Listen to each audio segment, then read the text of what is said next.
Evelyn Hartley always believed that working hard and staying out of trouble would be enough to build a solid career and keep her small family safe. At 26, she had already achieved the position of senior accountant at Townsend Holdings, one of Chicago's largest real estate development companies.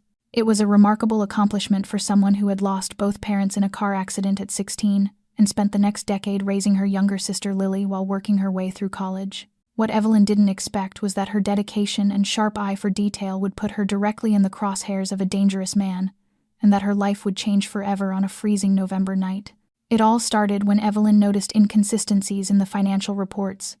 Numbers that didn't add up, wire transfers to offshore accounts in the Cayman Islands, duplicate invoices from contractors that seemed not to exist.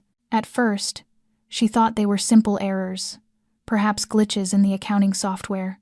But the deeper she investigated, the more disturbing the truth became. Richard Townsend, the charismatic 52-year-old CEO of the company, was siphoning millions of dollars from projects meant for the most vulnerable communities, funds that should have built shelters for hurricane victims, affordable housing for struggling families, and community centers for underprivileged neighborhoods were being funneled into tax havens and Rick's personal investment portfolio. Hello, this is just the beginning of an intense story of survival, unexpected alliances, and dangerous love. If you're enjoying it so far, hit that subscribe button, leave a like, and share this video with someone who loves intense stories. Trust me, you won't want to miss what happens next. Evelyn spent the next 3 weeks living in two parallel worlds. By day, she was the model accountant, always smiling at her coworkers, always finishing her reports on time, always offering a polite nod whenever Rick Townsend passed her desk with that familiar, fake political smile of his. But at night, when the building began to empty and the last set of footsteps had faded from the hallway, Evelyn became someone else entirely. She printed each document one by one, carefully shielding her screen whenever anyone walked by, her heart hammering in her chest as if it wanted to leap free. She took screenshots of internal emails, of contracts with phantom contractors, of bank statements showing enormous sums flowing toward distant islands she had never even heard named. Everything was saved onto an encrypted USB drive she hid inside the lining of her worn old handbag, the one her mother had given her before she died. Evelyn knew she was playing a dangerous game. She had heard the whispers around the office about Rick's relationship with the mayor of Chicago, about private dinners with the police chief, about generous contributions to the campaign funds of senators. Rick Townsend was not just a wealthy CEO. He was an octopus, with tentacles reaching deep into every corner of Chicago's power. If she wanted to bring him down, she needed proof that could not be denied. She needed enough documentation that even Rick's most powerful friends would not dare defend him. And tonight, the night of the 15th of November, Evelyn believed she finally had enough. The Townsend Holdings building was silent as an abandoned castle. On the 15th floor, only the glow of Evelyn's computer screen remained, washing her face in a pallid blue light. Outside the window, Chicago spread out beneath her like a carpet of illumination, but Evelyn had no mind to admire it. Her eyes were locked on the progress bar, inching slowly across the screen. 80%. She was copying the last files, the most important documents, the evidence that would bury Rick Townsend for good. Her heart was beating so fast she could hear it in her ears. 85%. She glanced at the clock. 11:47 at night. Security would make their rounds at midnight. She had enough time. 90%. Almost there. Just a little more. 95%.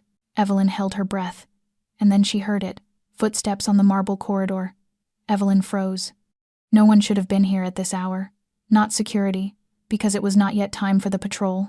Not the cleaning staff, because at night they worked only on the lower floors. The footsteps came closer, unhurried, deliberate, as if the person knew exactly where they were going. 97%. Evelyn's fingers trembled over the keyboard. She quickly minimized the running window and pulled up a random spreadsheet on the screen. She tried to steady her breathing, forcing her face into the calm mask of an employee working late, like so many other nights. 99%. The footsteps stopped, right outside her office door. Evelyn looked up, and her heart seemed to drop into her stomach. Rick Townsend stood there, casting a dense shadow across the doorway. But this was not the Rick Townsend she was used to seeing in meetings or on charity posters. The fake political smile was gone. His eyes were ice cold, sharp as blades, fixed on her with a kind of light that Evelyn could only describe as deadly danger. Rick stepped into the office, and the space seemed to draw tight around Evelyn. He wore a flawless gray suit, the kind she knew cost enough to pay her rent for an entire year. But the elegance on the surface could not hide the dangerous light in his eyes, cold as Lake Michigan in the harshest winter. "Working late again, Evelyn?" Rick's voice was sweet as honey, yet Evelyn could hear the poison tucked behind every syllable. He moved farther into the room, each footfall sounding like the countdown of a bomb. "You're always my hardest worker, always the last to leave, always the most devoted." He stopped beside her desk and looked down at her computer screen with the pleased curiosity of a cat toying with a mouse it was about to tear apart. "But lately I've started to wonder what you're devoted to, or I should say, to whom?" Evelyn fought to keep her voice from shaking.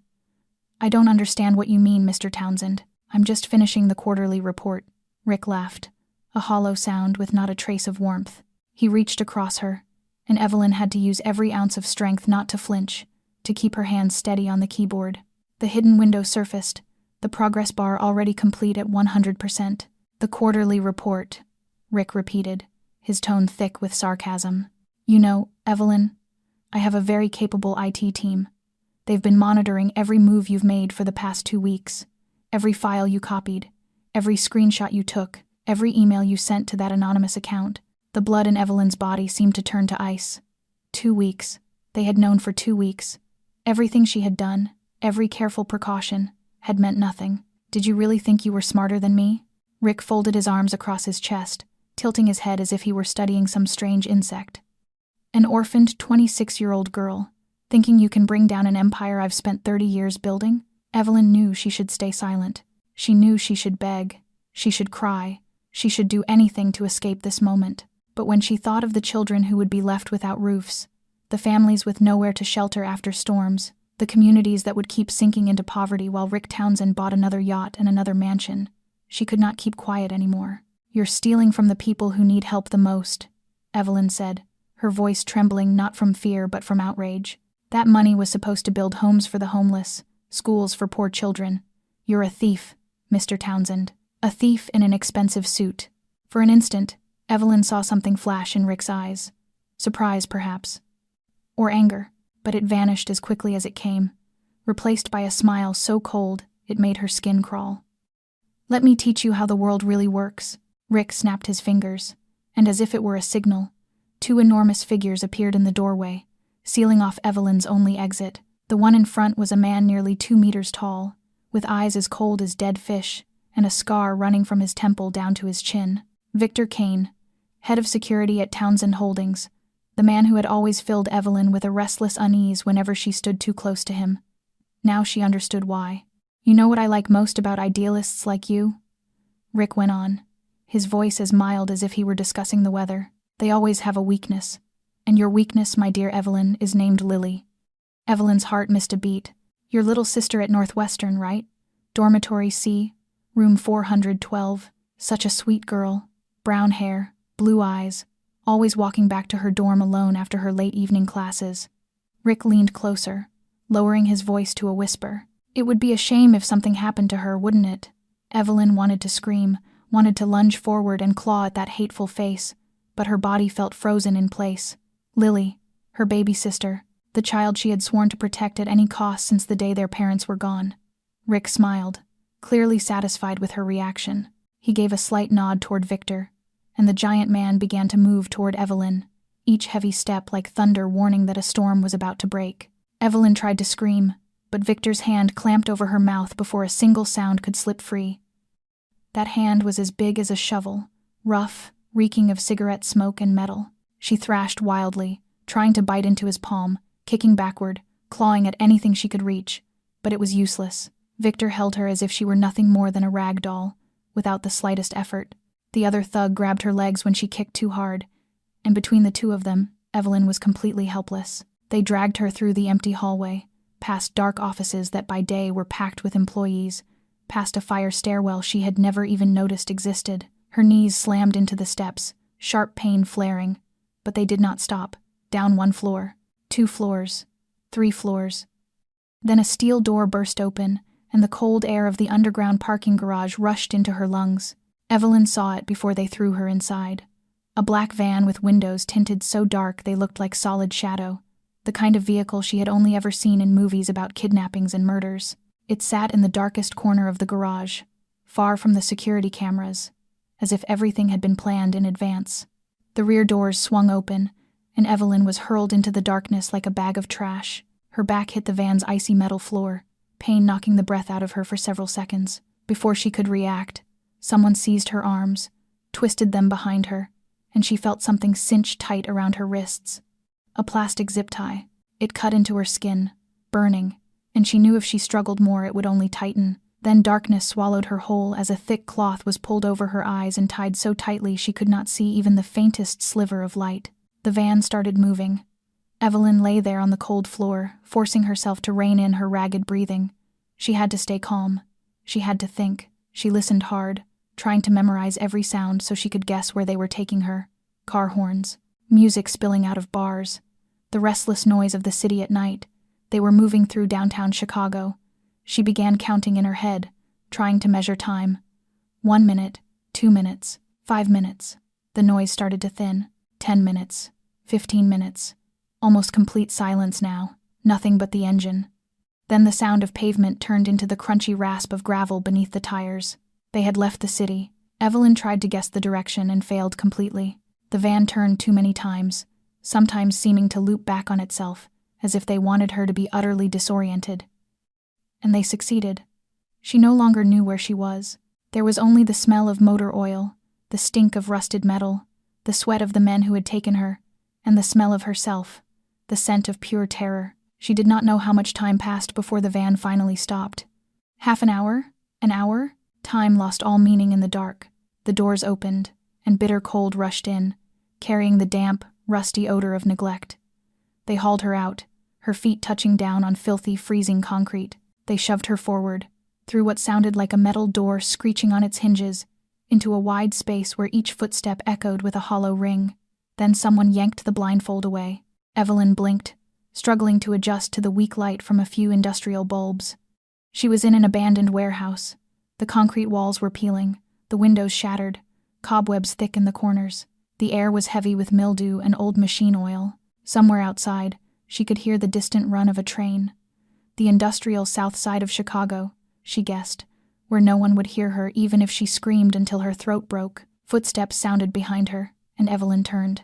Rick Townsend stepped out of the shadows, his jacket removed, the sleeves of his white shirt rolled up to the elbows, as if he were getting ready to do something filthy. And looking into his cold, emotionless eyes, Evelyn knew that tonight would be the longest night of her life. Rick stopped a few steps away from Evelyn, close enough for her to see every ruthless crease in his face beneath the sickly yellow light. 48 hours, he said, as calmly as if he were announcing a report deadline.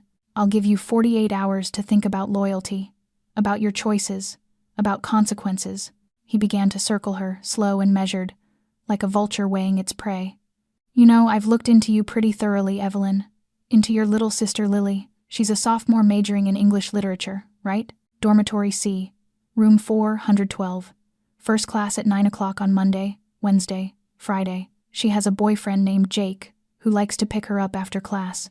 Rick paused, lowering himself until he was level with Evelyn's eyes. Do you know what happens to beautiful young girls who walk alone at night in Chicago? Evelyn wanted to spit in his face, wanted to scream that if he dared touch Lily she would kill him with her own hands, but she knew that would only make everything worse. She bit her lip until she tasted blood, and she stayed silent. Rick smiled, pleased by her apparent submission. Good. You're learning how to listen. He straightened, brushing imaginary dust from his sleeve.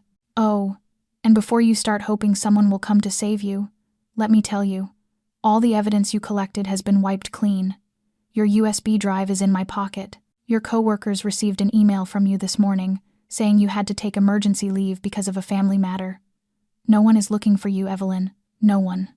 With that, Rick turned and walked away, followed by Victor and the other thug. The steel door slammed shut with a booming clang, and Evelyn heard the lock click from the outside. Then silence. Nothing but her own breathing and the wind whistling through the broken windows high above. The first day passed in quiet despair. Evelyn tried every way to escape. She dragged herself to the door with her hands still bound, shoved with her shoulder, kicked with her feet. Useless. The steel door was thick and securely locked. She looked up at the high windows, at least 4 meters above the ground. Glass shattered, but the bars still intact.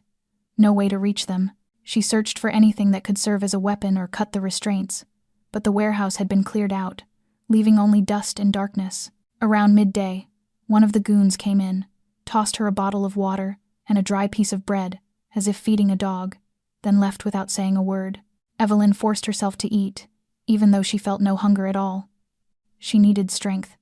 She needed to survive. When darkness began to settle through the broken windows, Evelyn sat with her back against the freezing wall, and memories poured in, uncontrollable. She remembered the day of her parents' funeral, 10 years ago. Rain fell as if the whole sky were crying. Evelyn was 16, standing beside 2 coffins, one arm wrapped tight around Lily, only 9 then, trembling in a black dress too big for her. "I'll protect you," Evelyn had whispered into her sister's ear that day. "I swear, no matter what happens, I will always protect you." And she had kept that promise for 10 years. She would not break it now. The first night was a hell of cold, no blanket, nothing to hold warmth except her thin office clothes. Evelyn curled up in a corner, teeth chattering, unable to sleep for even a single minute, repeating the words in her mind like a mantra. Survive. For Lily. Survive. For Lily. The second day brought Victor Kane and his cruel smile. He came alone, standing over Evelyn with a sick, amused delight. "The boss is losing patience," he said, his voice like gravel grinding together. "If you don't cooperate, maybe I'll have to pay your little sister a visit. I hear she's very pretty." He bent down, his breath thick with cigarettes spilling across Evelyn's face. "Do you know what I do with pretty girls?" Evelyn let tears run down her cheeks, let her body shake, let her voice break as she begged him not to hurt Lily. She acted as if she were completely subdued, completely shattered, but behind her wet eyes, she was watching. She noticed Victor looked at his watch twice in the 10 minutes he was there. She heard vehicles outside, the noise of a shift change. She memorized every smallest detail. And that night, when a guard outside the door spoke too loudly on the phone, she heard the most important information of all. Shift change at 2 o'clock in the morning, 10 minutes for the old shift to leave and the new shift to arrive, 10 minutes when the warehouse was almost unguarded. It was 1:45 in the morning of the second night now. Evelyn sat in the dark, back straight, eyes wide, fixed on the door. Her heart pounded in her chest, but her mind was cold as ice. 15 minutes. She did not know what she would do when the chance came, but she knew she would do something. Anything was better than sitting here and waiting to die. 2:05. Evelyn knew it not because she had a watch, but because she had counted every second, every minute in her mind, since she heard the old shift's vehicles pull away. 5 minutes had passed. The new shift should have arrived. But no one came. She strained her ears, held her breath so she would not miss a single sound. Yet there was only silence, so complete she could hear blood moving inside her own ears. No patrol footsteps, no idle chatter from the guards. Nothing at all. This silence was not normal. It felt heavy, suspicious, as if the whole world were holding its breath, waiting for something. Then Evelyn heard it. The growl of engines. Not one vehicle, but several. At least 3 or 4 by the sound of it. They stopped outside the warehouse, and their engines died almost at the same time. Evelyn's stomach tightened. Rick. He had come back early. The 48 hours were not over, but maybe he had lost patience. Maybe he had decided he did not need her cooperation anymore. Maybe he had come to finish it. She pressed herself into the corner, as if cold concrete could protect her from what was about to happen. Her heart hammered wildly, blood roaring in her ears, but she forced herself to listen. Car doors opening. Footsteps. But something was wrong. These footsteps were different, lighter, yet more purposeful, disciplined, like soldiers moving, not the sloppy shuffle of Rick's hired muscle. Then voices, so low Evelyn could barely catch them, clipped commands, sharp and cold. Not Victor's voice, not the voice of anyone she had heard here before. And then, pff, pff, the muffled spit of suppressed gunfire, a sound she had seen enough movies to recognize. Something heavy hit the ground. 1, 2, 3 times in quick succession. Then silence again, but not the same silence as before. This was the silence of death. Evelyn's heart raced so fast she thought it might burst through her ribs. Who was out there? What was happening? The guards had been taken down. But by whom? A thin spark of hope flared inside her. The police. Maybe someone had realized she was missing, Maybe the FBI had been watching Rick and had finally decided to move. She almost wanted to scream, to call out that she was here, that she needed help, but survival instinct held her in place. The police would announce themselves. They would shout police or FBI before charging in. They would not move in silence like ghosts. They would not use suppressors. The footsteps approached the warehouse door. Slow, steady. Evelyn held her breath. The lock was forced. Metal snapped and cracked. The steel door opened with a long, grating shriek, and light from outside poured in like a blade cutting through darkness. A figure appeared in the doorway. Large, at least 1.80 meters tall. Evelyn could not make out the face because the backlight formed a dark halo around the person. Then a flashlight clicked on and swung straight into her eyes. Evelyn squinted, lifting her bound hands to shield her face. She could see nothing but the blinding glare. Evelyn Hartley? A man's voice, deep and cold as steel, edged with an accent she could not place. Not purely American, maybe Italian, maybe something else from Europe. Evelyn did not answer. She could not. Her throat was dry and bitter, and fear had frozen her voice. She did not know who this man was. She did not know whether he had come to save her or to end her in a different way. She only knew that tonight her fate had just turned onto an entirely new path, and she had no way of knowing whether it led to freedom or deeper into the dark. The beam of the flashlight dipped, and Evelyn could finally see the man standing in front of her. In the few seconds before, she had imagined so many faces: a cold-blooded killer, an old Mafia man with a scarred face, a thug with a crazed stare. But this man looked like none of what she had pictured. He was about 36, at least 1.88 meters tall, with neatly cropped black hair, and eyes the color of steel tempered in fire. Those eyes were cold and sharp, cutting straight through her as if he were reading every thought inside her head. What stunned Evelyn most was what he was wearing. In this filthy warehouse stinking of damp rot, in the dead of night with the guard's blood outside not yet dry on the concrete, this man wore a perfect black suit as if he had stepped out of an upper-class party. Not a single wrinkle, not a speck of dust. So flawless it felt unreal. As he moved closer, Evelyn noticed the scar, a faint but visible line running from his temple down across his left cheekbone, as if someone had tried to slash his face years ago. That scar should have made him look more frightening, yet strangely it made him look dangerous in a way that was hard to describe, almost alluring. This was not a man accustomed to being ordered around. This was a man accustomed to giving orders, and everyone around him obeyed. Evelyn could feel authority radiating from him the way heat radiates from flame. He did not need to raise his voice. He did not need to threaten. His presence alone was enough to make the room seem to shrink. What surprised Evelyn next was what he did. Without another word, the mysterious man knelt beside her and pulled a small knife from his jacket pocket. Evelyn recoiled on instinct, but he did not stab her. Instead, with one decisive, precise motion, he cut the plastic zip tie around her wrists, gentle in a way she did not expect.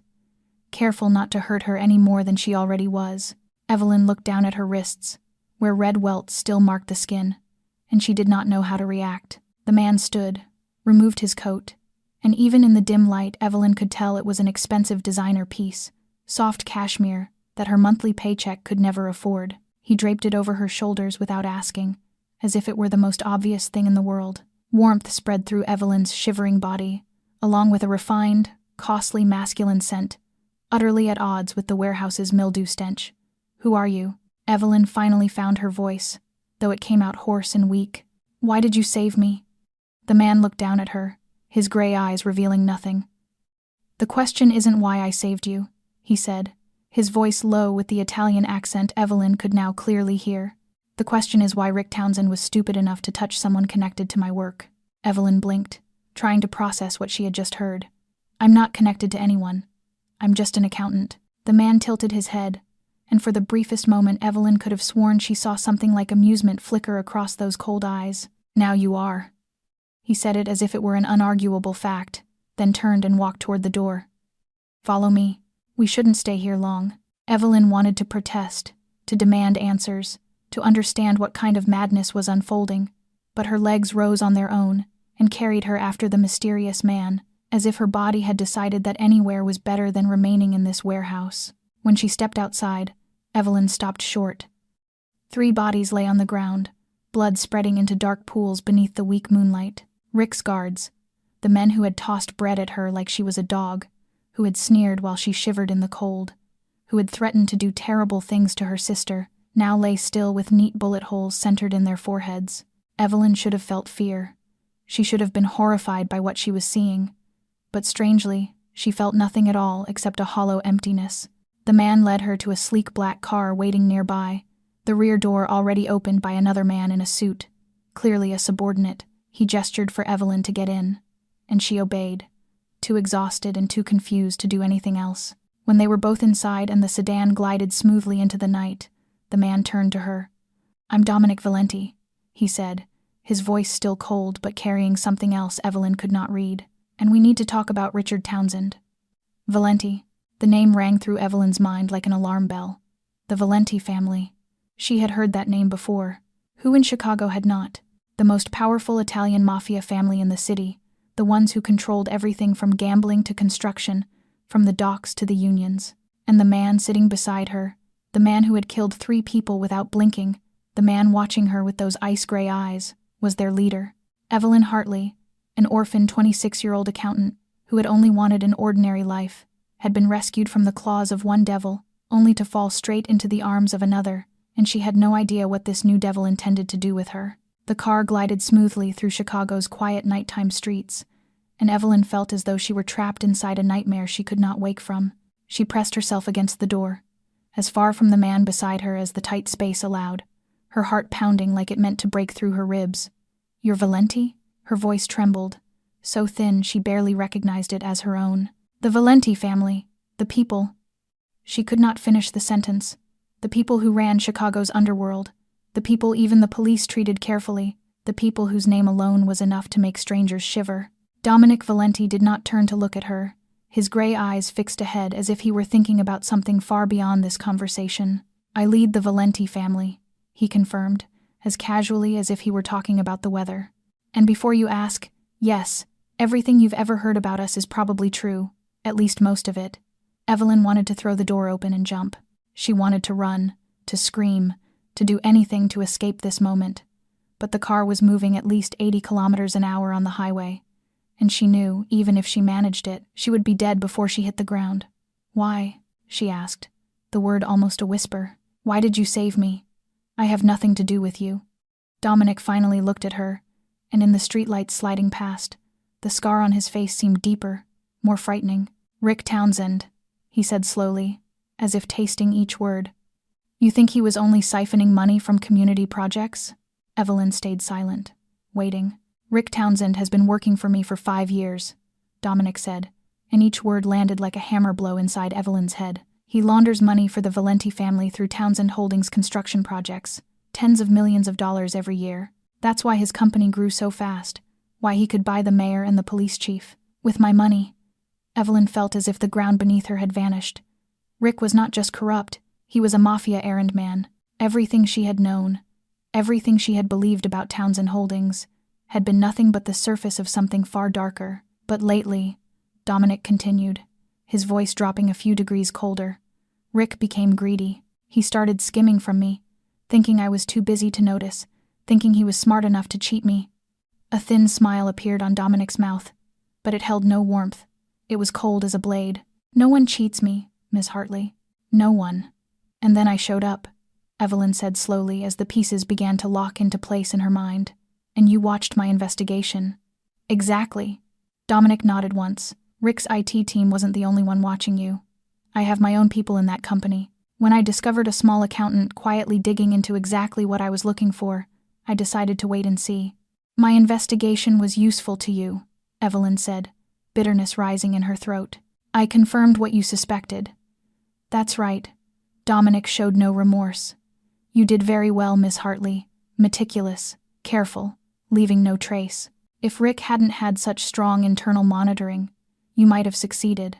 Evelyn gave a dry, wounded laugh.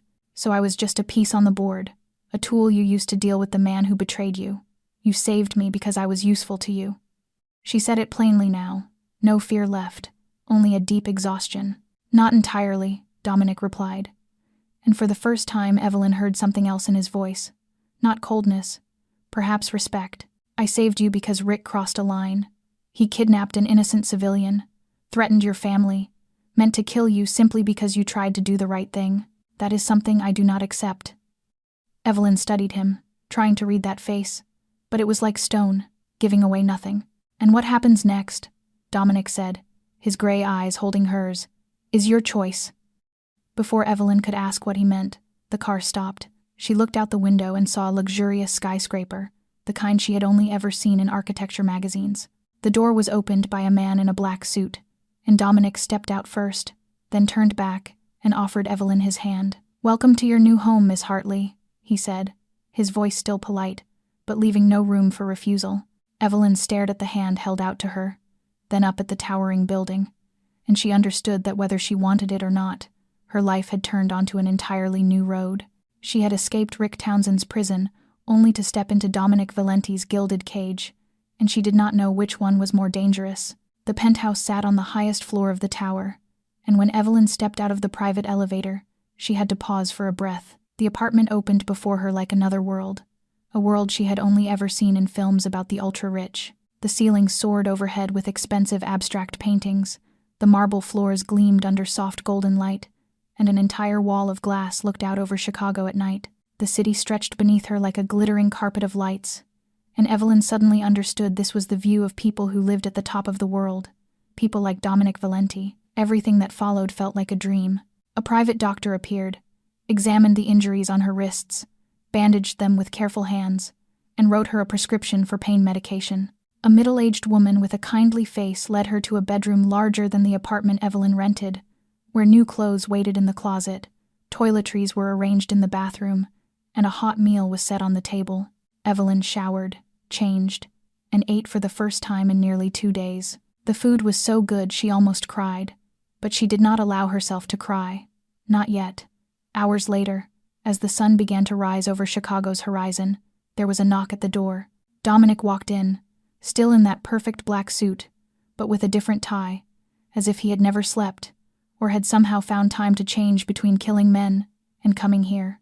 He sat in the chair across from her, separated by a glass coffee table, and looked at her with gray eyes that gave nothing away. "You've rested," he said, not as a question.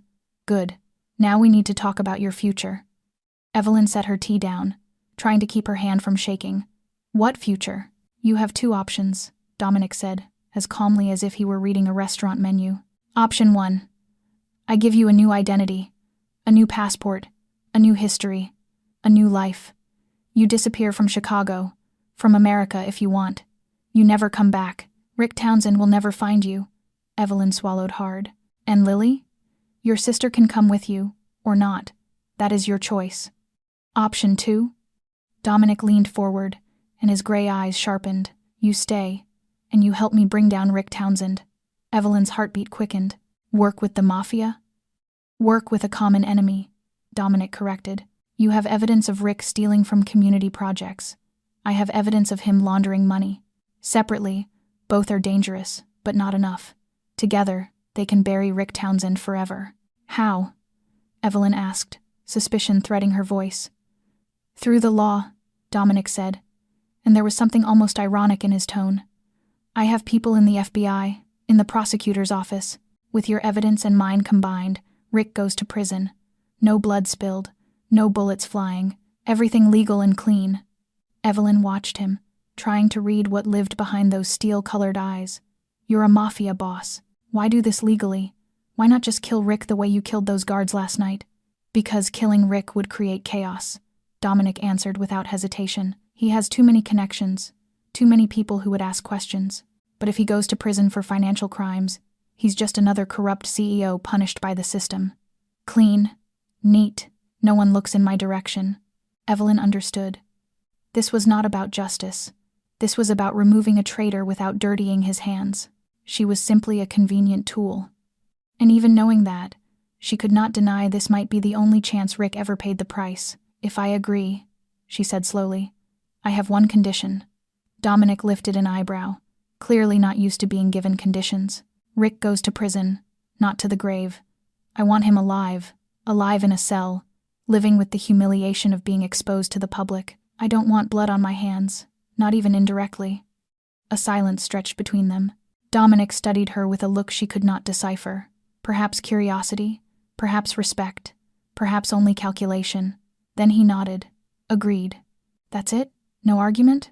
You have principles, Dominic said, his voice giving no hint whether he thought that was good or bad. I respect that. He stood and walked to the glass wall, looking out at the city waking under the first light of dawn. But you need to understand one thing, Miss Hartley. Rick won't stop.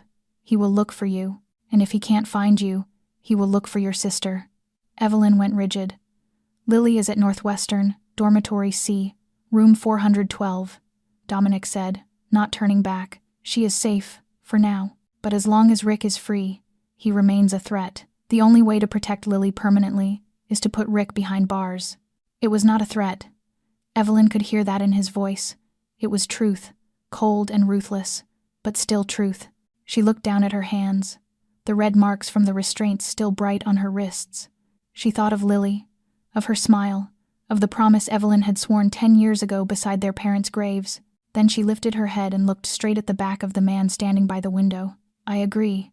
Dominic turned, and for the first time Evelyn saw a real smile on his mouth.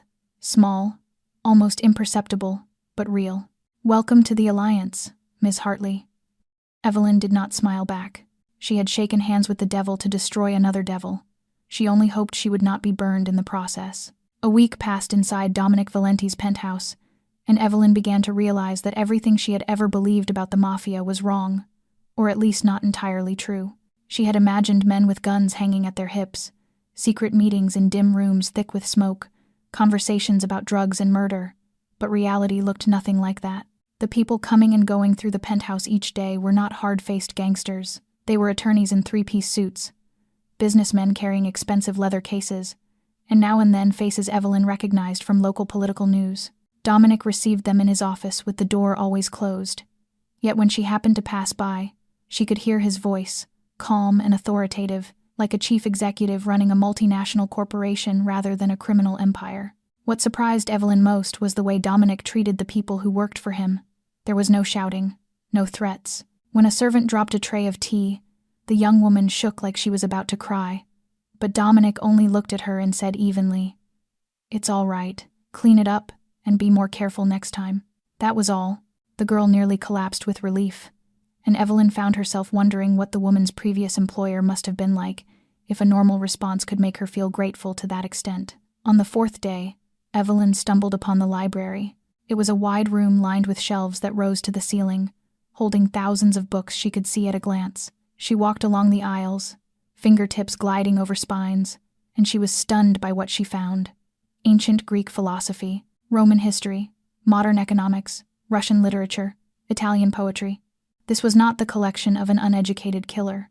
This was a scholar's library. She pulled out a thin volume bound in worn leather, and almost dropped it when she realized it was a Latin edition of Marcus Aurelius, with handwritten notes in black ink in the margins.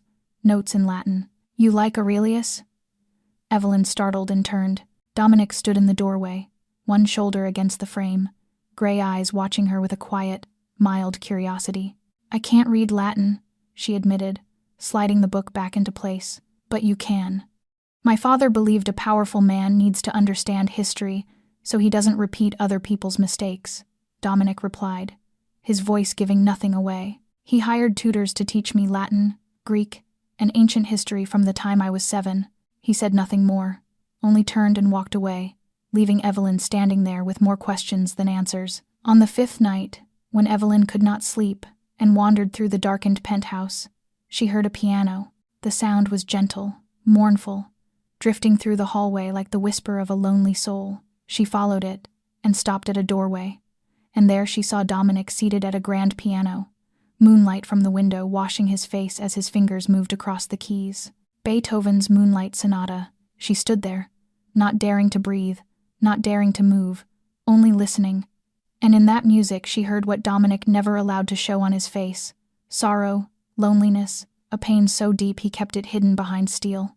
On the 7th day, Evelyn got lost. The penthouse was too large, with too many hallways, and she opened the wrong door, thinking it was the reading room. It was a small room, almost empty, with only a table holding a few framed photographs.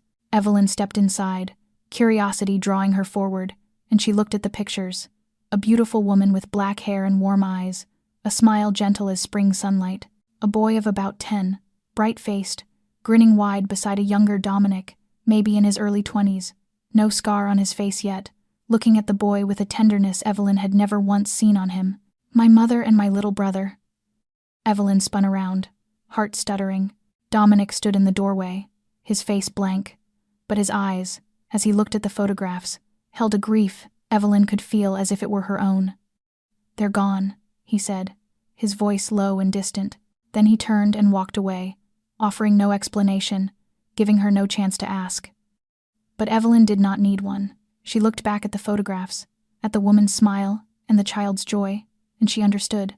Dominic Valenti, the cold Mafia boss, the man who killed without blinking, was also a man who had lost everyone he loved, just like her. And for the first time since she had come here, Evelyn saw Dominic not as a devil, but as a human being, complicated, dangerous, yet deeply wounded, and that, in a strange way, was far more frightening than if he had been nothing but evil. That night, Evelyn could not sleep. The images from the small room haunted her, the smile of the beautiful woman, the clear, bright gaze of the boy, and a younger Dominic with a face untouched by scars, untouched by the weight of a criminal empire on his shoulders. She sat up, pulled on the sweater the staff had left for her, and stepped out onto the balcony. The Chicago night air was biting cold, but she needed it to stay awake, to stop thinking about what she should not be thinking about. She slid the glass door open and walked outside, then stopped short when she realized she was not alone. Dominic was already there, leaning against the railing, looking down at the city spread beneath him like a carpet of light. He was not wearing a suit for once, only a white shirt with the top few buttons undone, sleeves rolled to his elbows. It was the first time Evelyn had seen him look like an ordinary man instead of a powerful boss. She started to turn back inside, but Dominic spoke without looking at her. "You can't sleep either?" Evelyn hesitated, then stepped farther out, stopping a few paces away, looking down at the city with him. "I have a lot on my mind." "You found my mother's room." It was not a question. Evelyn nodded, even though she knew he was not watching. "I'm sorry. I didn't mean to intrude." "It's all right," Dominic said evenly. "That's the past. I keep that room to remind myself what I've lost, and why I do what I do." Silence stretched between them, filled only by the wind and the distant murmur of a city that never slept. Evelyn knew she should stay quiet, should go back to her room and pretend this conversation had never happened. But one question had haunted her since the first day she met him, and she could not hold it back anymore. "The scar on your face," she said softly. "Where did it come from?" Dominic finally turned to look at her, and in the dim light rising from the city below, his gray eyes looked like two bottomless wells. Evelyn thought he would not answer, that he would send her away or brush it off the way he had with every other personal thing, but he did not. "My father," Dominic said, his voice flat, as if he were talking about the weather. "He was the boss before me, a brutal man, cold, convinced that weakness was an unforgivable sin." He paused, looking down at his hands. "I was 10. There was an important meeting with our allies, and my father wanted me to witness it. One of the men said something about my mother, something humiliating. I don't remember the exact words, but I remember the feeling, my blood boiling." Evelyn held her breath, afraid to interrupt. "I was supposed to stay silent. That was the rule. Children don't speak in grown men's meetings. But I couldn't stand it. I said he should apologize to my mother." A bitter trace of a smile crossed Dominic's mouth. "My father waited until the meeting was over. Then he took a knife and cut my face, from my temple down across my cheek, in front of all the servants. He said it was a lesson about weakness, that a Valenti man never lets emotion dictate his actions." Evelyn felt as if someone had tightened a fist around her heart. 10 years old, he had been only a 10-year-old boy trying to defend his mother. "My mother cried for 3 days after that," Dominic went on, his voice distant. "She was the only person in my life who loved me without conditions, and my little brother, Antonio." The name softened his voice until it was nearly a whisper. "Antonio was killed in a gang war when I was 25. I swore I would protect him, the way you swore you'd protect Lily, but I failed. My mother couldn't bear it. She died 6 months later from heart disease. But I know the truth. She died of a broken heart." Silence settled over the balcony. Evelyn did not know what to say, did not know if there were any words large enough to touch pain like that. "Finally," she asked, very gently, "your father wanted you to become a monster. Did you become one?" Dominic looked at her. And for the first time, Evelyn saw something other than coldness in his gray eyes. Maybe pain, maybe exhaustion, or maybe only raw honesty. "My father wanted me to become a monster," he said. "I refused." "Then what are you?" A long pause passed before Dominic answered. "Maybe a necessary evil, or just a man trying to do terrible things for reasons he believes are right. I don't know anymore. Sometimes the line between necessary and cruel gets so blurred I can't tell the difference." Evelyn watched him and saw herself. Both of them had lost their parents. Both of them had been forced to grow up too fast, carrying burdens no one should have to carry. Both of them were lonely in ways other people would never understand. Dominic turned back to her, and the gray in his eyes softened slightly under the moonlight. "You're the first person in years who has looked at me without fear." Evelyn tilted her head. "Should I be afraid?" Dominic studied her, and in that moment the steel wall he kept around himself seemed to crack just a little. "Of me?" he said, his voice low and gentle. "No, never." They stood there in silence, two wounded people staring out at a city that never slept, and neither of them spoke again. Nothing happened that night. No kiss, no confession, nothing romantic the way it happens in movies. But when Evelyn finally went back inside, she knew something had changed between them. Some invisible thread had connected, and she had no idea where it would lead. 2 days after that balcony conversation, Dominic took Evelyn to meet Sofia Mendez, and they sat across from each other in a small law office on Chicago's North Side, housed in an old, unremarkable building that gave nothing away from the street, yet inside was outfitted with modern technology and a security system Evelyn could tell cost more than the building itself. Sofia was a woman around 45, her dark hair threaded with silver and pinned neatly at the back of her head, her eyes sharp as a blade, and when she shook Evelyn's hand, her grip was firm enough to signal confidence without crossing into force, the kind of handshake worn by someone who had faced people far more powerful than Evelyn and never once flinched. "I'm Sofia Mendez," she said, warm but professional. "Former federal prosecutor. Now I specialize in protecting whistleblowers. Mr. Valenti told me about your situation, and I have to say, you're very brave, Miss Hartley." Evelyn did not feel brave. She felt tired and afraid. Still, she nodded and sat where Sofia indicated, and for the next 2 hours she told everything. The first irregularities she noticed in the financial reports, the nights she spent gathering proof, the moment Rick appeared in her office, and what followed after. Sofia listened without interrupting, occasionally writing notes in a tiny, tight handwriting Evelyn could not read, and when Evelyn finally finished, Sofia leaned back and studied her with an expression Evelyn could not quite decipher. "You said Rick deleted all the evidence," Sofia said slowly. "But I need to ask, do you have a backup anywhere? Any copy at all?" Evelyn hesitated, then nodded. "I have an encrypted email account on a server in Iceland. Every night, I sent copies of what I collected that day to it. Rick doesn't know about it. His IT department only caught the emails I sent from the company computer, not the ones I sent from my personal phone over the cellular network." For the first time since the meeting began, Evelyn saw Dominic smile, a small smile, almost imperceptible, but real. "Smart," he said, and there was a note of respect in his voice. Sofia nodded too, clearly impressed. "Very smart. With that evidence, we can do a great deal." She stood and moved to the window. "I have a contact in the FBI, Agent Marcus Webb. He's been tracking Rick Townsend for 3 years, but he never had enough to move. Rick has people inside the Chicago Police Department.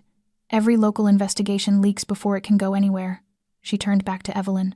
"With your evidence, Marcus can finally nail Rick Townsend. I'll arrange a meeting." The meeting with Marcus Webb took place 2 days later at a secure location Evelyn was not told about until the last possible moment. Agent Webb was a black man around 48, tall and solid, with intelligent eyes and the worn exhaustion of someone who has fought too long without ever seeing a win. And when Evelyn opened the files from her encrypted email and showed them to him, those tired eyes brightened as if someone had handed him a Christmas gift. "With this," Marcus said, his voice nearly a whisper with feeling, "we can finally nail him. 3 years, Miss Hartley. 3 years I followed Rick Townsend, knowing he was a criminal and not being able to do a damn thing, and now you've given me exactly what I needed." Dominic, who had been silent through most of it, finally spoke. "I can provide additional evidence about Rick's laundering through certain shell companies." Marcus looked at him with guarded eyes, and for a tense moment, the two men held each other's gaze like predators measuring risk. Then Marcus nodded, slow and deliberate. "I understand," he said carefully, "and I assume this evidence will pertain only to Richard Townsend, not to anyone else." "Exactly," Dominic replied, his voice unreadable. "Rick is a traitor. No one else is part of this investigation." Evelyn watched them and understood the unspoken bargain taking shape in the air. The FBI would not pursue the Valenti family. In exchange, they would be handed Rick Townsend on a silver platter. It was not perfect justice, but it was reality. In the weeks that followed, everything began to lock into place. Sophia worked with Marcus to build the case against Rick. Evelyn spent hours reviewing evidence, translating complex financial transactions into clear explanations for people who did not live and breathe accounting. And Dominic, somehow, was always there. He did not sit in the legal meetings, but each evening, when Evelyn returned to the penthouse, he would ask about progress, listen as she spoke through the obstacles, and sometimes offer suggestions so sharp they startled her. They began eating dinner together, not dates, just two people sitting across from each other in a vast dining room, talking about the case, about books, about music, about things that had nothing to do with the Mafia or crime, and Evelyn could not say when she began to look forward to those dinners, only that she did. What she did not know was that every day Dominic received reports from a team of 4 men he had stationed at Northwestern, tracking Lily around the clock, making sure the girl was safe without ever letting her know she was being protected. Dominic did not tell Evelyn, partly because he did not want her carrying one more weight, and perhaps because he did not want to admit to himself that he cared about her sister more than a business arrangement required. The plan had taken shape. The evidence was ready. Marcus Webb was confident they had enough to convict Rick without needing anything more. Everything was moving perfectly, almost beautifully, and in Evelyn's experience, when things became too perfect, it was usually the first warning that a storm was coming. The storm came faster than Evelyn had imagined, and only 3 days after the final meeting with Marcus Webb, everything began to collapse, because Rick Townsend had discovered she was still alive, and Evelyn did not know how. Maybe it was an informant inside the FBI, maybe one of Rick's corrupt ties in the Chicago police, or maybe it was simply that money could buy any piece of information if you paid enough. But the important thing was that Rick knew, and he knew she was with Dominic Valenti. The first strike came at 3 o'clock in the morning, when Sofia Mendez's office went up in flames in the dark, a savage fire swallowing every file and every document, and nearly Sofia herself if she had not kept the habit of working late in a coffee shop instead of at her office. And when Evelyn saw the news on television the next morning, the building was nothing but a blackened heap of ash, and she understood it was not an accident at all. It was a declaration of war. The second strike came the next day, and this time it came straight for her, because Evelyn was on her way to meet Marcus Webb at a secure location, when the car carrying her was forced to a stop, and everything happened too fast. Gunfire, glass exploding, the driver screaming, and Evelyn remembered little after that except the sensation of someone shoving her down to the floorboards and covering her with their body, and then the answering gunfire from Dominic's men. And when the noise finally died and she lifted her head, she saw Dominic beside her with blood seeping through the shoulder of his white shirt, because he had been in the escort vehicle behind them, and when the attack began he had run to her car and used his own body as a shield. Evelyn shouted that he was hurt, her hands shaking as she tried to press the wound, and Dominic spoke through clenched teeth that it had only grazed his shoulder, and he had endured far worse. The third strike was aimed at Marcus Webb, whose vehicle was rigged with a bomb, and only a strange twist of timing kept him alive, because Marcus had stopped to buy coffee, and the explosion tore through the car while he was still 10 meters away, leaving him with minor injuries from flying glass. But if he had been inside, he would have died. Rick Townsend was spiraling, and he no longer cared about hiding, but the worst had not arrived yet, and it came on the 4th night in the form of a message that appeared on Evelyn's phone, a phone number known only to Lily and Sophia, the message containing a link to a site on the dark web, and when Evelyn tapped it she nearly collapsed, because it was a photograph of Lily walking across the Northwestern campus, brown hair lifting in the wind, an innocent smile resting on her mouth, and beneath the image were the words, "Pretty little thing, isn't she?" And then another message appeared immediately after, telling her to come back to him or her sister would disappear, and that she had 24 hours. Evelyn could not remember whether she screamed or cried or both, only the sensation of the ground dropping away beneath her, as if the world itself were falling apart around her, because it was Lily, her baby sister, the child she had sworn to protect at any cost, and she had to go. She had to go back to Rick. She had to save Lily. And she said she had to leave, as her trembling hands reached for her coat, that going back to him was the only way. Dominic appeared in her doorway, his shoulder still bandaged, his face cold as ice, but his gray eyes burning with a fire she had never seen in them before, and he told her no, that she was not going anywhere, and Evelyn shouted through tears that he did not understand, that it was her sister, that if she did not return Rick would kill her, and Dominic answered without raising his voice, only hardening it, that if she went back Rick would win, and he would kill them both, that she truly believed he would release Lily after she surrendered herself, when she was a lethal threat now, when she knew too much, when he would never let her live and would never let any witness live either. Evelyn wanted to fight him, to rage at him for not understanding that this was Lily, that she could not stand still and do nothing. But deep down she knew he was right, and Dominic stepped closer and told her the only way Lily would be safe permanently was for Rick to go to prison, or to the grave, and that those were the only choices, and Evelyn broke on the words that Lily was in danger right now, that how could she, and Dominic cut her off with a certainty that stopped her cold, saying Lily was safe, and had been safe since the first day Evelyn came here. Evelyn stared at him, not understanding, and Dominic told her he had assigned 4 men to watch her sister around the clock from the moment Evelyn agreed to work with him. That Lily did not know they were there, but they never took their eyes off her, that the photo Rick had obtained was an older one taken secretly before Dominic's men arrived, and that right now Lily was in a safe house 50 miles from here, protected by the best men Dominic had. Evelyn felt her knees threatening to give way as the words "Lily is safe" settled into her bones. She asked why in a voice that was barely a whisper, why he had done it, why he cared about her sister. And Dominic was silent for a long time, his gray eyes fixed on her with an emotion she could not read, and then he spoke in a low voice threaded with pain, saying it was because he had failed to protect his own brother, and he would not fail again. Evelyn looked at him, the man who killed without blinking, who built a criminal empire, who lived his life in shadow, and she saw a person who had lost everyone he loved and was trying to atone by protecting the people she loved, and Dominic asked her to trust him, almost like a plea, something she never thought she would hear from him, promising they would bring Rick down and they would protect Lily, but she had to trust him. Evelyn searched those gray eyes for deceit, for any reason not to believe, and found nothing but raw sincerity, so she nodded slowly and told him she trusted him, and in that moment she understood she was not only placing Lily's safety in Dominic's hands, she was placing her own heart there too. That night, the penthouse went into full lockdown. Dominic's men stood guard at every entrance and exit. The security cameras were reinforced, and no one was allowed outside until further orders. Evelyn lay on the bed but could not sleep, her mind spinning with images of Lily, with the crack of gunfire, with blood seeping through Dominic's shirt at the shoulder. She got up and wandered through the dark penthouse, bare feet on ice-cold marble, trying to find something, anything, that might distract her from the chaos in her head. She found Dominic in his office. The door was ajar, and through the narrow opening she saw him sitting in a chair, his shirt already off, trying to bandage the wound on his shoulder with one hand. His movements were awkward, the gauze not wrapped tight enough, and Evelyn could see blood still seeping through the white cloth. She pushed the door open and walked in without knocking. "Where's the doctor?" Dominic lifted his head to look at her, gray eyes tired but still sharp. "I sent him home. It's just a scratch. No need to make a scene." "A scratch doesn't bleed like that," Evelyn said, stepping closer. "Let me help."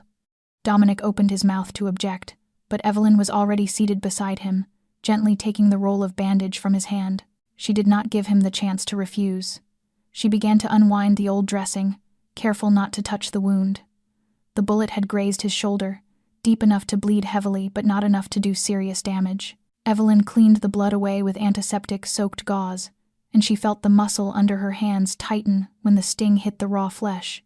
Yet Dominic did not so much as make a sound. When she started wrapping the fresh bandage, her fingertips brushed his skin by accident, and it felt like a current of electricity ran through her. She looked up and found Dominic watching her, his gray eyes darker than usual, holding something she did not dare name. Suddenly his hand closed around her wrist, stopping her from continuing. Not hard, just firm enough to hold her still. "You should hate me," Dominic said, his voice low and rough. "I'm everything you should stand against. A criminal, a killer, a monster in the stories people tell to scare children." Evelyn looked into his eyes, at the scar on his cheek, at the hand holding hers with a gentleness that contradicted everything he had just said about himself. "Maybe I should hate you," she said slowly. But you're also the man who saved me.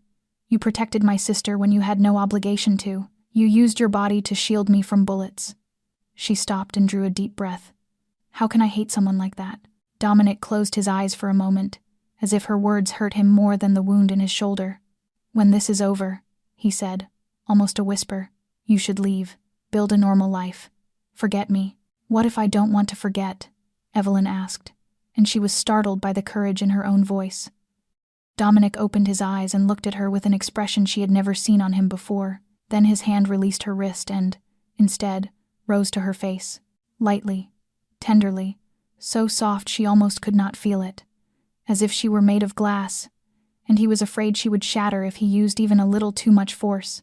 "You deserve more than a man like me," he said, his thumb brushing her cheekbone. "You deserve a normal life, with a normal man, someone who can take you to a movie on a Friday night and meet your family on Thanksgiving without worrying that someone will try to assassinate them." "Let me decide what I deserve," Evelyn whispered, leaning into his palm. The distance between them narrowed. Evelyn could feel Dominic's warm breath on her lips, could see the gray of his eyes darkening as he looked down at her mouth. She closed her eyes and waited, but the kiss did not come. Instead, Dominic stopped, only millimeters from her lips, his breathing heavy and uneven. "Not like this," he said hoarsely. "Not when you might be feeling gratitude instead of something real." He pulled back, his hand leaving her face and taking the warmth with it, leaving a cold emptiness behind. Evelyn opened her eyes and looked at him, and she saw torment on his face, an inner war between what he wanted and what he believed was right. "When this is over," Dominic said, rising and moving to the window with his back to her. "When you're safe, and you don't need me anymore, if you still want to, we'll talk." He said nothing else, and neither did Evelyn. She stood and left the room, her heart thundering in her chest. They did not kiss that night. Nothing more happened. But when Evelyn lay in bed, staring up at the ceiling in the dark, she knew one thing for certain. She was in love with Dominic Valenti. She loved the man she was supposed to hate, the most dangerous man she had ever met, the man with blood on his hands and a broken heart, and that, Evelyn thought as tears slipped silently into her pillow, might be the craziest thing she had ever done in her life. 3 days later, Marcus Webb called an emergency meeting. Even with Sophia's office reduced to ashes, even with his own car nearly turned into a coffin, the FBI agent did not back down. If anything, the attacks only hardened his resolve. They met at a safe house in the Chicago suburbs, and Marcus laid out the situation with a grave face. The evidence they had was enough to charge Rick with embezzlement and money laundering. But Rick's attorneys were too good, and his connections ran too deep, and they needed one more thing to guarantee a clean, total win. They needed Rick to confess, on tape, in front of witnesses, and the only person who could draw that confession out of him was Evelyn. The plan was built with meticulous care. Evelyn would contact Rick and say she wanted to negotiate. She would meet him at an upscale restaurant in downtown Chicago, public enough that Rick could not make a move immediately. She would wear a recording device hidden inside her jewelry, and her job was to coax Rick into boasting, to push him into admitting what he had done. The FBI would be close, ready to move the moment they had what they needed. Dominic objected at once. "It's too dangerous," he said, his voice hard as steel. "Rick isn't stupid. He'll suspect it. He'll search you, and if he finds the recorder, he'll kill you on the spot, no matter how many people are around." "So, do you have another plan?" Evelyn asked, meeting his eyes without blinking. "Let me handle it my way," Dominic said, his gray eyes darkening. Evelyn knew what he meant. A bullet, an accident, Rick Townsend gone for good with no proof and no questions. "No," she said, her voice firm. "This is my fight. I started it, and I'm going to finish it. My way." The room fell into tense silence. Marcus looked from one of them to the other, clearly unwilling to step between them. Sophia sat still, waiting. "If anything happens to you," Dominic began, but Evelyn cut him off. "Then make sure nothing happens," she said. "You have people all over Chicago. Use them to protect me instead of trying to stop me." Dominic's jaw tightened, the muscle standing out beneath his skin. "I'll kill anyone who touches you." "I don't want you to kill anyone," Evelyn said, stepping closer. "I want Rick in prison. I want him rotting behind bars, stripped of money, power, reputation. I want him alive to watch his empire collapse. Death is too easy for someone like him." A long pause stretched out. Then Dominic nodded, slow and reluctant. The meeting ended. and everyone began preparing for tomorrow. That night, before Evelyn stepped into the car that would take her to the restaurant, Dominic came to her. He did not speak at first, only took her hand and placed a small ring in her palm. Simple, silver, nothing special to look at. "There's a GPS tracker inside," he said quietly, "so I can always find you, wherever you are." Evelyn looked at the ring, then up at him, and before she could stop herself, she reached up, pulled him down, and kissed him. It was short, only a few seconds, but it held everything they had not said over the past weeks: fear, longing, pain, and love. That wild, impossible love that was still more real than anything Evelyn had ever felt. When they broke apart, Dominic stared at her, his eyes dark with emotion. "Come back to me, Eve," he said hoarsely. "Promise me." "I promise," she whispered. Then she turned, climbed into the car, and headed toward the final battle of her life. Le Bernardin sat on the top floor of a luxury building in downtown Chicago, the kind of place where one dinner cost what Evelyn paid in rent for an entire month. Crystal chandeliers glittered overhead, the chairs were upholstered in deep red velvet, and paintings worth millions of dollars hung on the walls. This was the territory of the powerful, the kind of room where Rick Townsend surely felt like a king inside his own kingdom. Evelyn walked in at exactly 8 o'clock, her heart beating like war drums while her face stayed calm as a still lake. She wore a simple black dress Dominic had prepared for her, elegant enough not to look out of place in a restaurant like this, and around her neck hung the necklace containing the tiny recording device Marcus Webb had given her. Dominic's ring rested on her finger, warm and steady, a reminder that she was not alone. Rick was waiting at a VIP table near the window, gazing out over Chicago at night, as if he were surveying his realm. He wore an expensive gray suit, his hair slicked back, and that fake political smile had returned to his face as if what he had done to Evelyn in that warehouse had never happened at all. Victor Kane stood a few steps away, his back against the wall, eyes as cold as dead fish, never leaving Evelyn for a single second from the moment she entered. She felt that stare like a blade pressed to the back of her neck. "Evelyn." Rick rose as she approached, his voice sweet as if greeting an old friend. "You look wonderful." Sit. I already ordered your favorite wine." She had no idea how he knew what her favorite wine was, and it sent a shiver through her, but she forced herself to sit, forced herself to smile, forced herself into the role of a woman who had been broken. "Thank you for agreeing to meet me," Evelyn said, her voice trembling just enough, partly performance, partly real fear. "I've been thinking a lot, and I think we can find an arrangement." Rick leaned forward, his eyes glittering with the victory he was certain was already his. "I always knew you were a smart girl, Evelyn. Far too smart to fight me." "I just want to know." Evelyn hesitated, pretending to search for words. "I want to know who I'm dealing with. I mean, how powerful you really are. How do I know that if I cooperate, I'll be safe?" Rick laughed, the smug laugh of a man who never doubts his own power. "You want to know how powerful I am?" He leaned back, swirling his wineglass. "I'm untouchable, Evelyn. The mayor of Chicago, he owes me his seat. The police commissioner, I pay his kids' college tuition. Half the city council, they eat out of my hand." He tilted his head, his smile widening. "You think that's why no one has ever been able to touch me? Because I'm not just rich, Evelyn. I own the people with power." Evelyn nodded, forcing an impressed expression while her stomach turned. "And the money from the community projects, where does it go?" "Where it should go," Rick said with a dismissive wave, as if talking about something trivial. "Those flood victims, they don't need charity houses. They need to learn how to help themselves. I'm just putting that money in places where it's more useful. Real estate in the Caymans, stocks in Singapore, things that actually earn." Evelyn bit her lip to keep from screaming at him. She thought of families without roofs after storms, children without schools, communities dying slowly for lack of resources, and the man sitting across from her had stolen their future to buy another yacht. "And my sister," Evelyn said, her voice dropping. "You said you would?" "Ah, Lily." Rick nodded, and something darkened in his gaze, in a way that made Evelyn want to reach across the table and tear his face apart. "You know, I was going to sell her. There are buyers who pay a very high price for pretty college girls, especially the ones without powerful families to come looking for them." Evelyn's blood boiled. She had to use every ounce of strength not to jump across the table and wrap her hands around his throat. But she needed more. She needed him to say it clearly. So you... But she never finished the question. Victor Kane suddenly appeared at Rick's side, bending to whisper something in his ear. Evelyn watched Rick's expression change in an instant, from smug to furious to ice cold.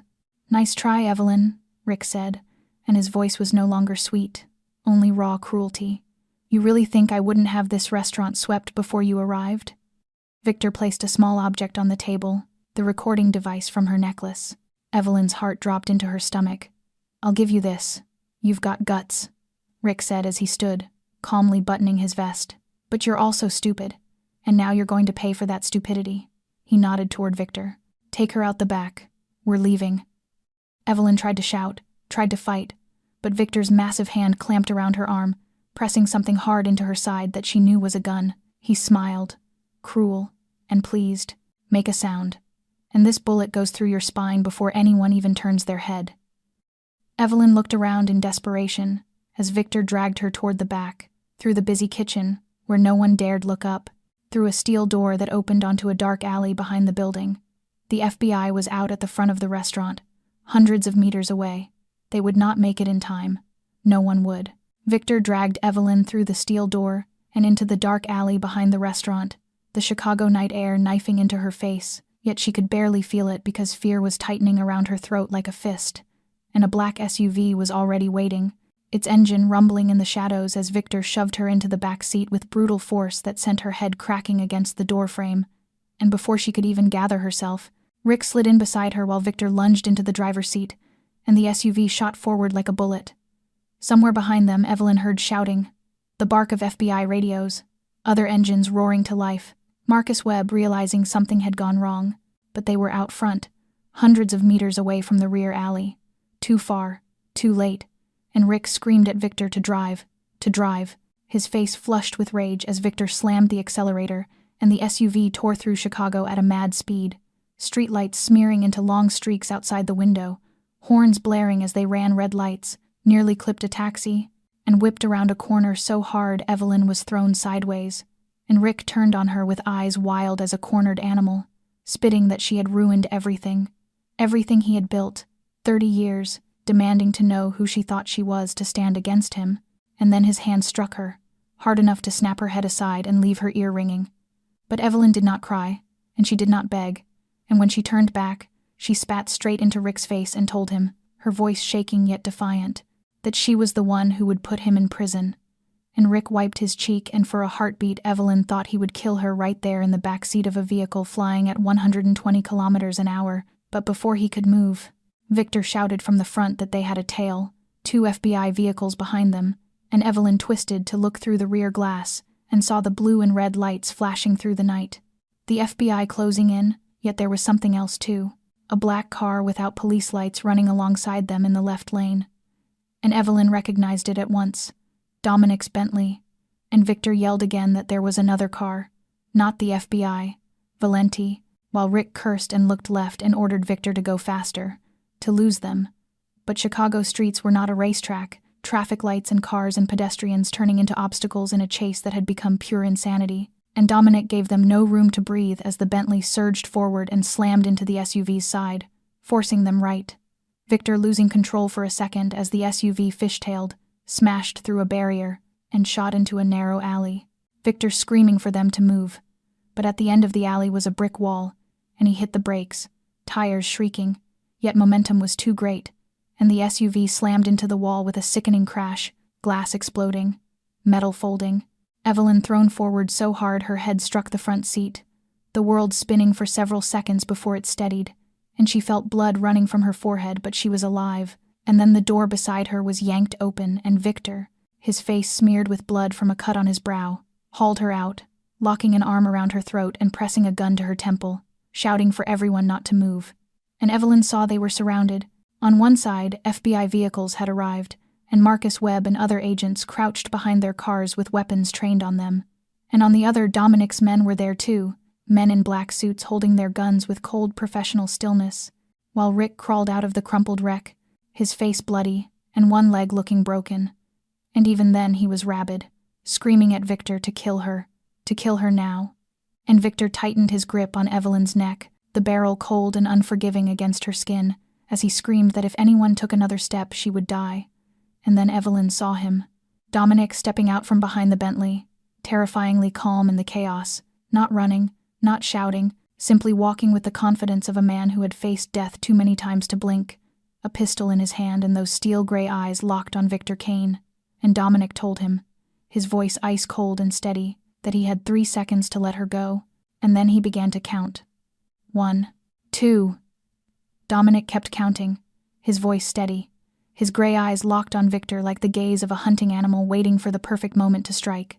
Evelyn felt Victor's arm tighten around her throat, the gun trembling where it pressed against her temple. He was afraid. She could feel it in the frantic heartbeat pounding behind her, in the sweat dripping from his hand onto her shoulder. Victor Kane, the man who had threatened to do terrible things to her sister, the man who had laughed when she shivered in that freezing warehouse, was shaking with fear now. "Kill her!" Rick screamed from where he lay on the ground, his leg bent at a grotesque angle, blood from the wound on his head running down his face. "Kill her now, you idiot! What are you waiting for?" Victor hesitated, just for a second. 1 second he looked toward Rick.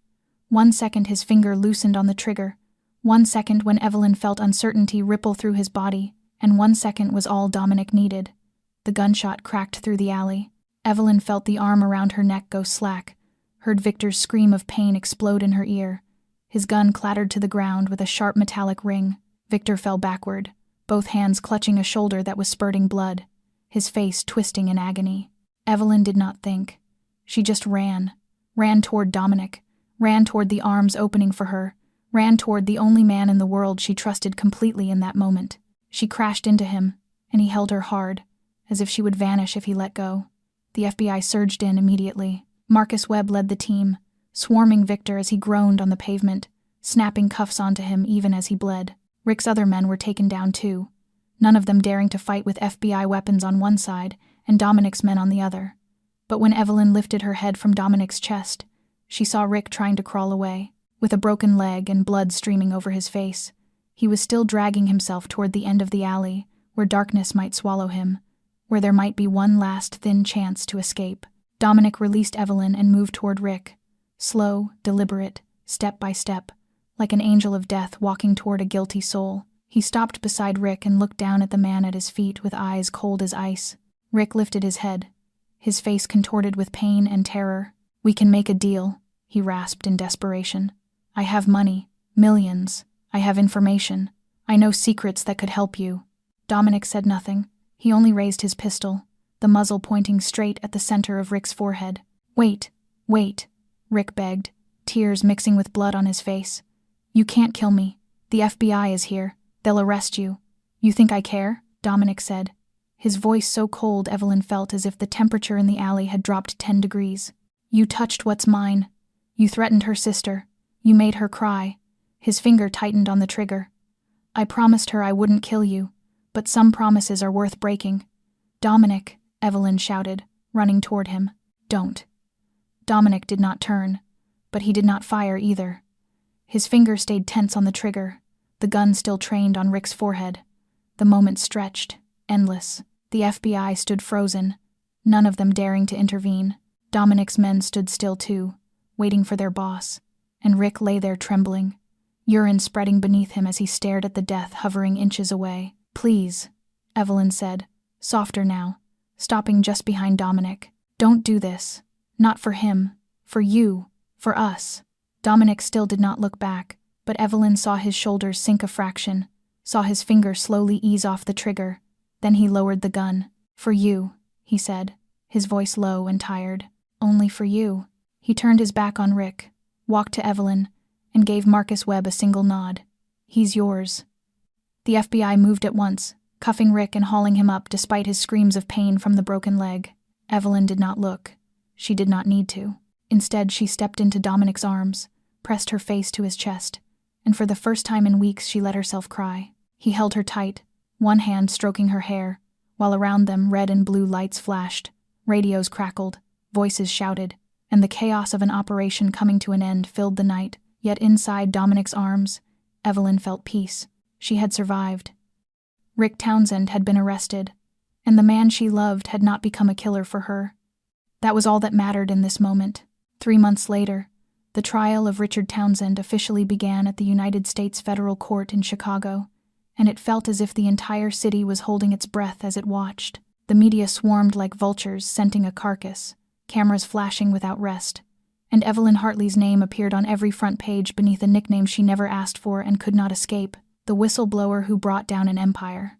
Rick Townsend faced a list of charges so long the prosecutor needed nearly 20 minutes just to read them aloud: embezzling tens of millions of dollars from community projects, laundering money through overseas shell companies, kidnapping and unlawful confinement, conspiracy to commit murder, and the charge that made people in the courtroom go still: human trafficking, with evidence showing Rick had planned to sell young women to buyers overseas. Evelyn was called to the witness stand on the third day of the trial.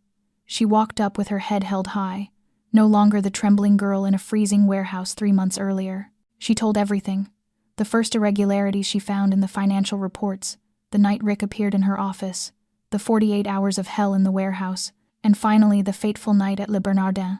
Her voice did not shake, her eyes did not flinch, and when Rick's attorney tried to destroy her credibility, tried to paint her as a disgruntled employee inventing a story, Evelyn answered with proof that could not be denied: the emails, the contracts, the bank statements, and the recording from that night. The recording the FBI recovered from a backup device Rick never knew existed. The evidence was so overwhelming Rick's lawyer could do nothing but sit there and watch his client sink deeper and deeper into the abyss. And there was more evidence, too, from an anonymous source whose identity the prosecution refused to reveal. Evidence of money laundering operations only an insider could have known.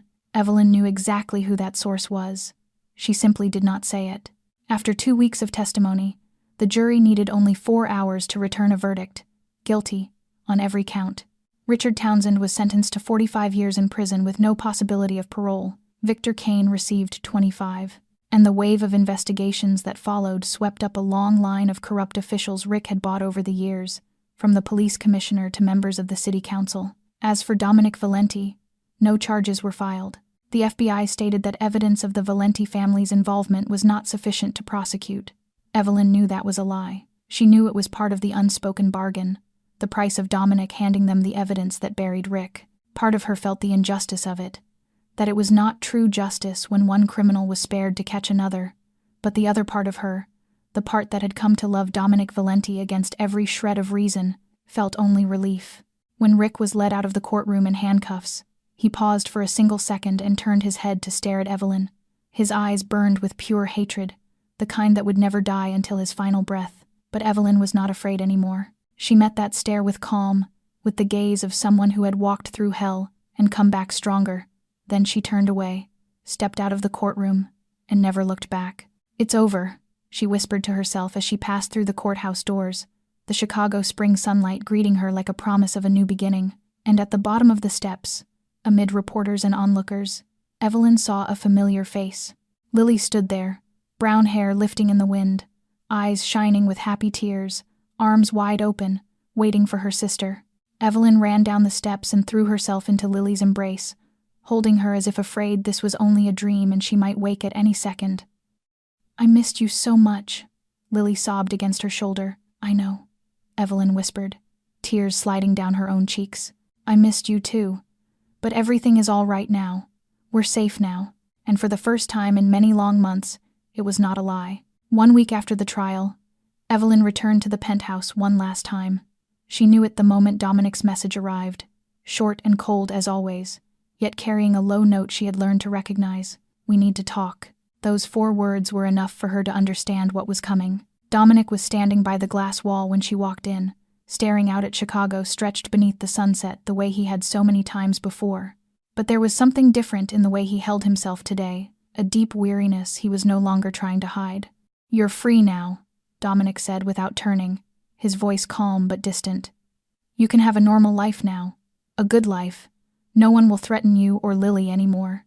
Evelyn stepped closer, her heart tightening as she began to understand where this conversation was headed. "What about us?" Dominic went silent. The pause that followed was long and painful, long enough for Evelyn to hear the sound of her own heart breaking piece by piece. Then he turned, and for the first time Evelyn saw the exhaustion in those gray eyes, the pain he no longer had the strength to conceal. "There is no us, Eve," he said, each word like a bullet through her heart. "There can't be." That's not your decision, Evelyn said, her voice trembling but firm. You don't get to decide for me. You know who I am, Dominic said, his voice hardening. The Valenti family won't disappear because Rick Townsend is in prison. I'm still the head of a criminal empire. I still have enemies everywhere. Every day beside me is a dangerous day for you, for Lily. He stepped closer, and Evelyn could see the war taking place behind his eyes. You deserve to live in sunlight, Eve. I live in the dark. That's where I belong, and I can't drag you down into it with me. Evelyn wanted to scream at him, wanted to say she did not care about danger, that she would face anything if it meant being with him, but when she looked into Dominic's eyes, she understood. He was not sending her away because he did not love her. He was sending her away because he loved her. Because he loved her too much to bear the thought of watching her get hurt because of him. Will I ever see you again? She asked, her voice barely more than a whisper. Dominic looked at her, and in that moment the steel wall he kept around himself collapsed completely. He stepped in, lifted his hand, and touched her face one last time, his thumb brushing her cheekbone as if trying to memorize every line, every sensation. If you need me, he said, his voice rough with the emotion he was fighting to hold back. I'll be there, always. Then he bent and kissed her forehead. The kiss was soft, gentle, filled with pain and love and surrender. His lips resting there for a few seconds, as if he were trying to pour everything he could not say into that single touch. Goodbye, Evelyn Hartley, he whispered into her hair. Then he let go, turned away, and walked out. Evelyn wanted to call him back, wanted to run after him, wanted to take his hand and never let it go. But she did none of those things. She only stood there, watching Dominic's back as he moved through the doorway and vanished from her life. He did not look back. She knew he would not, because if he looked back, he would not be able to leave.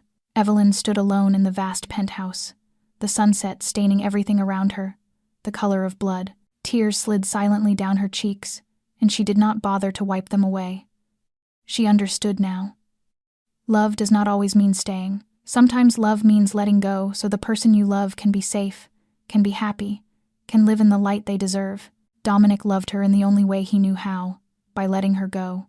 And maybe, Evelyn thought, as she stared out at Chicago sinking into darkness, it was the most painful and the purest kind of love she had ever been given. 2 years passed like a long, drifting dream. Evelyn Hartley was no longer the small, frightened accountant tucked into a corner of an office.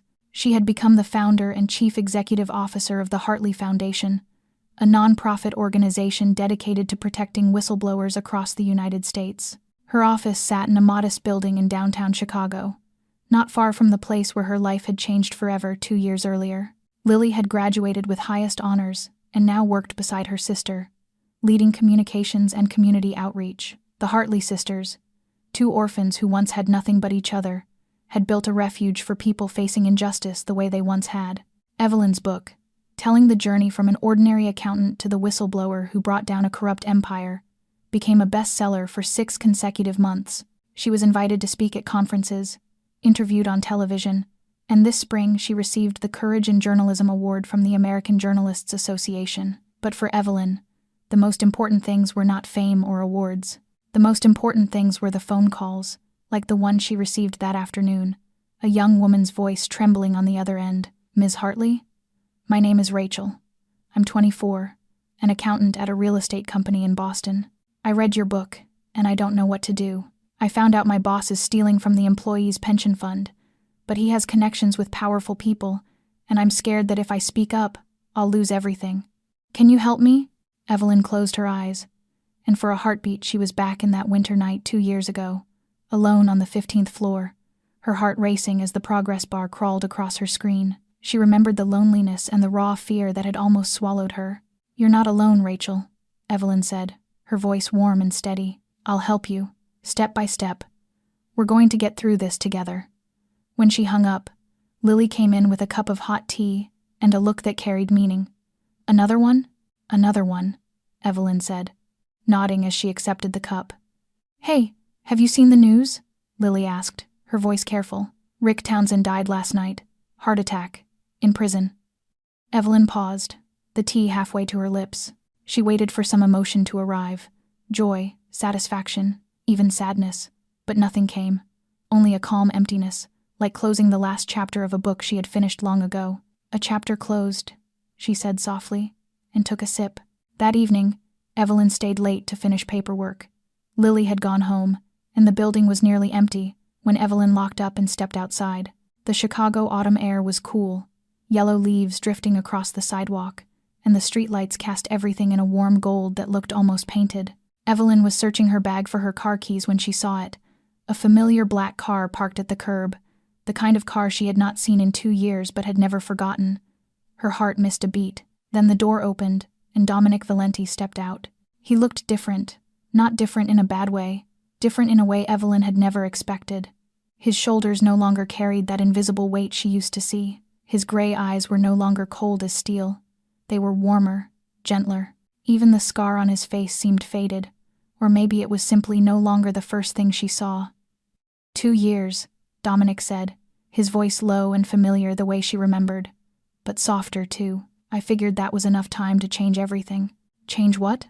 Evelyn asked, her voice far calmer than what was happening inside her. I stepped away, Dominic said, moving closer. I handed the family to someone else. I'm out now, Eve, completely out. Evelyn searched his face for deception, for a reason not to believe him, but found nothing except raw honesty in those gray eyes. I didn't come to ask for a second chance, Dominic said, his voice turning rough. I just wanted you to know I thought about you. Every day, every single day, for the past 2 years. Evelyn looked at him, the man who had pulled her out of darkness, who had loved her enough to leave, who had spent 2 years becoming someone worthy of her, and she smiled.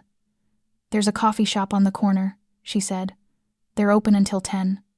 Dominic stared at her, and something lit in his eyes that she had never seen before.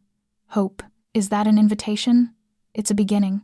And they walked together under Chicago's streetlights, 2 silhouettes moving side by side along a sidewalk scattered with yellow leaves, toward the small coffee shop on the corner, where a new story was waiting to be written. Evelyn Hartley once believed that working hard was enough to be safe. She was wrong. But she also learned that sometimes fate does not push you into the dark to destroy you. It pushes you there so you can find the light you never knew you needed. And that is the story of Evelyn Hartley, a story of survival, of courage, of unexpected love blooming in the darkest places, a story that reminds us that no matter how black the night, dawn will always come, that no matter how alone you feel, there is always someone willing to take your hand, and that true love, the kind of love willing to sacrifice, willing to wait, willing to change, is the kind of love worth placing your whole faith in. If this story touched your heart, please share it with the people you love. Please hit the like button if you believe in second chances, in the power of courage, and in the miracle of love. Don't forget to subscribe to our channel so you don't miss more moving stories updated every day. We would love to hear how you feel about this story. What do you think of Evelyn? Do you agree with Dominic's decision to leave 2 years ago? And if you were in Evelyn's place, what would you do? Leave a comment below and share what's in your heart. We read every comment and we truly want to hear your story. Finally, we wish all of you watching this video good health, a joyful life, and peace in every day. Thank you for coming with us on Evelyn Hartley's journey. Goodbye, and we will see you in the next video.